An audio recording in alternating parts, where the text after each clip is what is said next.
রাত 11:30টার সময় একটা অনিশ্চয়তা নিয়ে চলে গেছিলাম ভাই ভাই মাছের হোটেলে। এখানে এই দেশি মাছগুলো খাওয়ার জন্য।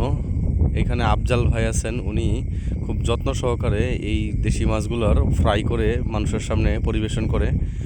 আর যেহেতু রাত 11:30 বেজে গেছিলো, আমরা হয়তোবা ভেবেছিলাম যে উনি হোটেলটা হয়তোবা বন্ধই করে ফেলছেন।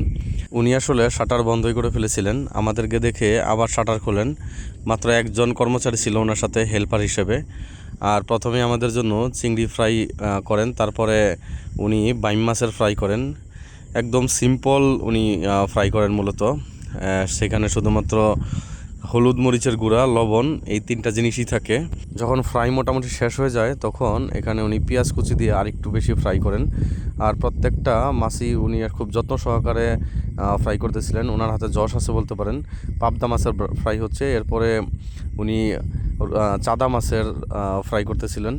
আসলে এক একটা ফ্রাই করতেছিলেন আর আমাদেরকে বলতেছেন একটু টেস্ট করে দেখেন আপনাদের কেমন লাগতেছে। আসলেই প্রত্যেকটা মাছের ফ্রাই খুব টেস্ট ছিল।